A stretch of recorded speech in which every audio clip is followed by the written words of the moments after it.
You know, there is a question that has been bothering me for a long time. Why don't politicians have to pass an IQ test before taking office? Seriously. In a regular company, HR meets you with a whole package. Here is your intelligence test, here is the verbal, here is the logic section, plus psychometric test, an honesty and integrity survey, maybe even a work simulation. But for president, minister or congressman, nothing. Zero. And yet, isn't the politician's intelligence absolutely critical? What about values? Honesty? Ethics? Those should be the basics. We don't even know if our leaders are mentally stable. Where is the medical certificate?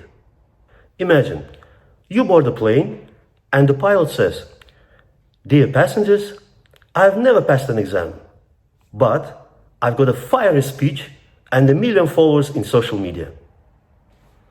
Would you fly? Of course not. But we as citizens do it every day. Our daily flight into the future with that kind of pilot. Enjoy a trip. Why is the standard of living so low in your country, even though you have rich natural resources? Well, you know, our president is just kind of dumb. What can you do? I see. And what about corruption? Why is there so much of it? Well, our president promised it will be fixed within 20 years. And nowadays, it's very popular to treat political office like a business. For example, when a powerful lobby funds a candidate in exchange for promoting its interests. The main skill required, the ability to lie without blinking. And if the politician can sell nonsense as a brilliant idea, he is priceless. These are exactly the qualities needed to disguise the lobby's interests as the nation's. Why does your country build military bases on the other side of the world, even though it's so expensive? You don't understand. It's all about national security.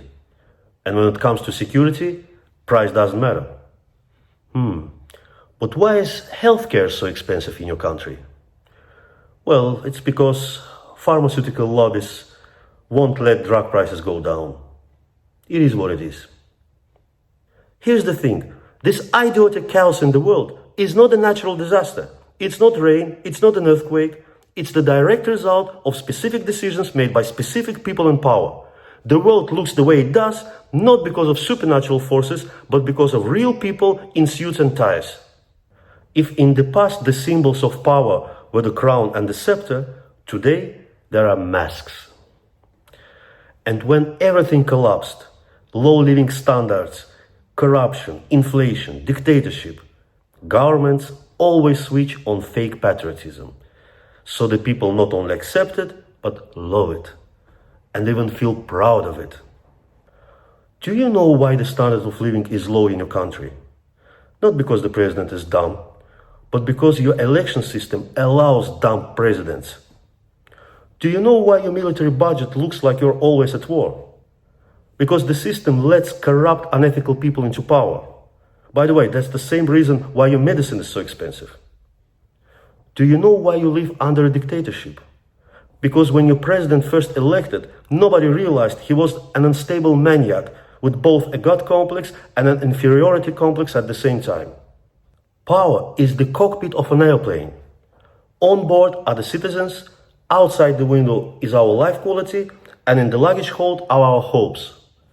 We don't demand miracles, we ask for the minimum. Take an exam before takeoff.